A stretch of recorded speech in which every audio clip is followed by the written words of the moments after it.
13 जुलै 2026 म्हणजे ज्येष्ठ महिन्यातील अत्यंत दुर्मिळ आणि चमत्कारिक अशी सोमवती अमावस्या येत आहे. ज्योतिषशास्त्रात आणि सनातन धर्मात सोमवती अमावस्येला अनन्यसाधारण महत्त्व आहे. कारण जेव्हा सोमवारी अमावस्या येते तेव्हा तो शिव आणि शक्तीचा महासंगम मानला जातो. ही अशी सुवर्ण संधी आहे जी पुन्हा लवकर परत येणार नाही. आजच्या या विशेष व्हिडिओमध्ये आपण पाहणार आहोत की ही अमावस्या तिथी कधी सुरू होत आहे, कधी संपत आहे, या दिवशी कोणती सेवा करावी, काय करावे, काय टाळावे आणि सर्वात महत्त्वाचं म्हणजे 13 जुलै सोमवती अमावस्या ही संधी पुन्हा परत नाही. इथे ठेवा एक नारळ आणि सर्व कर्जातून मुक्तता मिळेल, दारिद्र्य संपेल. हा महा उपायाबद्दल आपण सविस्तर चर्चा करणार आहोत. व्हिडिओ हा शेवटपर्यंत नक्की पहा, कारण अर्धवट माहिती कधीही फलदायी ठरत नाही. जर तुम्ही चॅनलवर नवीन असाल तर आत्ताच सबस्क्राईब करा आणि कमेंटमध्ये ओम नमः शिवाय लिहायला अजिबात विसरू नका. कोणतीही पूजा किंवा उपाय हा शुभ मुहूर्तावर केला तरच त्याचे 100% फळ मिळते. यंदा 13 जुलै 2026 रोजी ज्येष्ठ महिन्यातील ही सोमवती अमावस्या येत आहे. ही तिथी 13 जुलै रोजी सूर्यास्ताच्या वेळेस चालू होणार आहे आणि 14 जुलैला दुपारी 3 वाजता ही अमावस्या तिथी जी आहे तर ती संपणार आहे. 13 जुलै आणि 14 जुलै हा संपूर्ण दिवस स्नान, दान, देवपूजा आणि विशेष उपायांसाठी अत्यंत सर्वश्रेष्ठ आहे. हा सुयोग इतका दुर्मिळ आहे की या दिवशी केलेले उपाय थेट पितृदोष आणि राहू-केतूच्या दोषांपासून मुक्ती देतात. या दिवशी सकाळी लवकर उठून पवित्र नदीत स्नान करावे. शक्य नसल्यास घरातच आंघोळीच्या पाण्यात थोडे गंगाजल टाकून स्नान करावे. सोमवती अमावस्या असल्याने या दिवशी आपल्याला भगवान महादेव आणि माता पार्वतीची संयुक्त पूजा करायची आहे. महादेवांना बेलपत्र, पांढरी फुले आणि कच्चे दूध अर्पण करावे.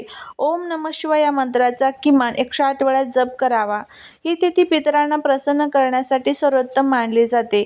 सकाळी दक्षिण दिशेकडे तोंड करून पितरांच्या नावाने अर्घ्य द्यावे किंवा काळे तीळ टाकून पाणी अर्पण करावे. यामुळे पितृदोष संपतो आणि घरात सुखशांती येते. या दिवशी गरजू लोकांना अन्न, वस्त्र किंवा काळे तीळ दान करा. असं केल्याने ग्रहांची पीडा दूर होते. अमावस्येच्या दिवशी काही चुका करणे घरातील शांतता भंग करू शकते. त्यामुळे खालील गोष्टी कटाक्षाने टाळा. या दिवशी घरात चुकून मांस, मद्य, कांदा किंवा लसूण यासारखे तामसिक अन्न बनवू नका आणि सेवनही करू नका. घरात किंवा बाहेर कोणाशी भांडण, वाद घालू नका. विशेषतः पती-पत्नीने शांत राहावे, कारण अमावस्येला नकारात्मक ऊर्जा सक्रिय असतात. घर अस्वच्छ ठेवू नका. या दिवशी दुसऱ्याच्या घरी जेवण किंवा कोणाकडूनही फुकट वस्तू घेणे टाळावे. आता आपण आपल्या मुख्य उपायाकडे वळणार आहोत. उपाय सांगण्यापूर्वी नारळाचे महत्त्व समजून घेणे खूप गरजेचे आहे. शास्त्रात नारळाला श्रीफळ म्हटले आहे. श्री म्हणजेच माता लक्ष्मी. नारळामध्ये ब्रह्मा, विष्णू, महेश या त्रिदेवांचा वास असतो. तसेच त्यांच्या वरच्या भागात माता लक्ष्मीचे स्थान मानले जाते. नारळाला मानवी शरीराचे प्रतीकही मानले जाते. त्याची शेंडी म्हणजे मानवी केस, बाहेरील कडक कवच म्हणजे अहंकार आणि आतील पाणी व खोबरे म्हणजेच आपले मन आणि आत्मा. म्हणूनच कोणत्याही शुभ कार्यात किंवा संकट निवारणासाठी नारळाचा बली म्हणजेच होम किंवा अर्पण दिला जातो. नारळामध्ये घरातील सर्व नकारात्मक ऊर्जा, दारिद्र्य आणि इडापिडा स्वतःमध्ये शोषून घेण्याची अफाट शक्ती असते. म्हणून सोमवती अमावस्येला नारळाचा हा उपाय केल्यास चमत्कारिक परिणाम पाहायला मिळतात. हा उपाय अत्यंत प्रभावी आहे आणि तो कसा करायचा ते नीट समजून घ्या. आता बघा, 13 जुलै सोमवती अमावस्येला हा उपाय तुम्हाला करायचा आहे. तुम्ही खूप कष्ट करताय, मेहनत करताय, पण तरीही तुमच्या कष्टाचे, मेहनतीचे फळ तुम्हाला मिळत नसेल. घरामध्ये आलेला पैसा घरामध्ये टिकत नसेल.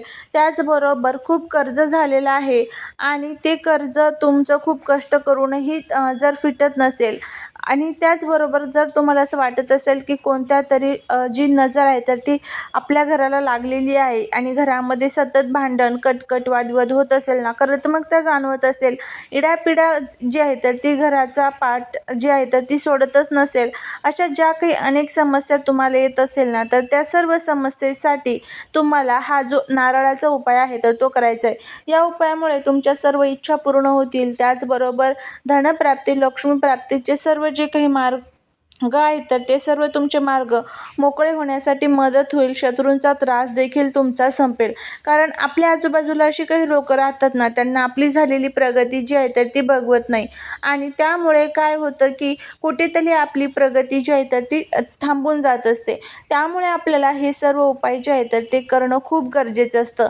सोमवती अमावस्येच्या दिवशी पृथ्वी तलावरती जी ऊर्जा असते तर ती खूप जास्त प्रमाणामध्ये सक्रिय असते.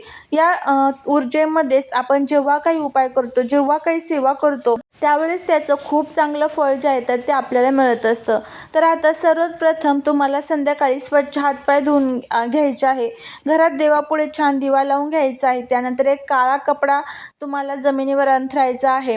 आता हा उपाय तुम्हाला संध्याकाळी प्रदोष काळामध्ये सोमवारी करायचा आहे. त्या काळ्या कपड्यावर तो शेंडीवाला नारळ ठेवायचा आहे. आता बघा, या उपायासाठी आपल्याला सर्वात प्रथम काय काय साहित्य लागणार आहे ते बघा. एक पाण्याचा जटा असलेला शेंडीवाला नारळ घ्यायचा आहे, सुका नारळ. 1.25 मीटर काळा कपडा, थोडे काळे तीळ, 1 रुपयाचे नाणे आणि थोडी मोहरी. काळी किंवा उडीद डाळ देखील आपल्याला चालेल. 13 जुलै सोमवती अमावस्येचा उपाय हा संध्याकाळी प्रदोष काळात किंवा रात्रीच्या वेळी करायचा आहे.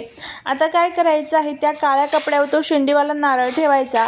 आता त्या नारळावर काळे तीळ, 1 रुपयाचे नाणे आणि मोहरी अर्पण करायची आहे. किंवा उडीद डाळ असेल तर उडीद जे असतात काळे उडीद तर ते अर्पण करायचे आहे.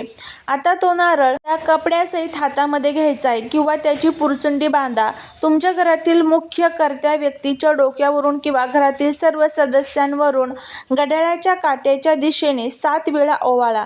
आता उतरवत असताना मनात म्हणा, माझ्या घरातील सर्व दारिद्र्य, इडापिडा, कर्ज आणि नकारात्मकता या नारळात समाविष्ट होऊ दे. यानंतर ही पुरचुंडी घरातील प्रत्येक खोलीतून फिरवा. फक्त बाथरूम सोडून द्यायचं आहे. घरातील प्रत्येक व्यक्तीवरून आपल्याला हा नारळ उतरवायचा आहे. प्रत्येक खोलीमधने फिरवायचा आहे. आता हा नारळ घेऊन तुम्हाला घराबाहेर पडायचा आहे. हा नारळ तुम्हाला तुमच्या घराच्या चौकटीबाहेर किंवा जवळच्या कोणत्याही शिवमंदिरात घेऊन जायचा आहे. जर मंदिर नसेल तर कोणत्याही पिंपळाच्या झाडाच्या मुळाशी हा नारळ ठेवून द्या. आणि मंदिर जर असेल तर मंदिरामध्ये जाऊन तुम्हाला हा नारळ तिथे ठेवून यायचा आहे.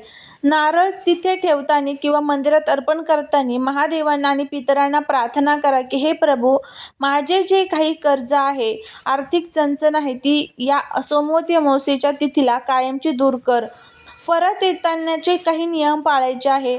नारळ तिथे ठेवल्यानंतर थेट घराकडे या. मागे वळून अजिबात पाहू नका. घरात प्रवेश करण्यापूर्वी बाहेरच हातपाय धुवा आणि मगच घरात प्रवेश करा. असे हे काही नियम जे आहेत तर ते तुम्हाला पाळायचे. जर तुम्ही हा नारळाचा उपाय केला तर तुम्हाला याचा खूप चांगला फायदा जो आहे तर तो बघायला मिळेल. बघा, तुमच्या आयुष्यातील सर्व संकटांचा नाश करणारी ही अमावस्या ठरेल. हा नारळाचा उपाय पूर्ण श्रद्धेने आणि विश्वासाने करा आणि बघा की माता लक्ष्मी कशी आपल्यावरती प्रसन्न राहते. आपल्या घरामध्ये सदैव तिचा वास जो आहे तर तो कायम राहील. घरातील दुःख दारिद्र्य संपेल. भगवान विष्णू, भगवान शिवशंकर आणि माता पार्वती देवी लक्ष्मीची कृपा जी आहे तर ती आपल्या घरावरती आवर्जून होईल. घरातील इडापिडा, दारिद्र्य, नकारात्मकता संपेल. कर्जातून मुक्तता मिळेल. अर्थात कष्टाला पर्याय नसतो, पण कष्टासोबतच नशिबाची साथ मिळावी.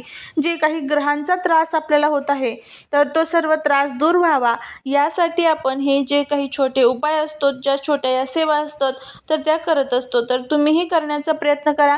नक्कीच तुम्हाला याचाही फायदा होईल. झालेली सेवा ही महाराजांच्या चरणी रुजू करते. जर तुम्हाला हा व्हिडिओ आवडला असेल तर लाईक, शेअर आणि सबस्क्राईब करायला अजिबात विसरू नका. भेटूया पुढच्या एका छानशा नवीन व्हिडिओत एका नवीन माहितीसोबत. तोपर्यंत सर्वांना श्री स्वामी समर्थ.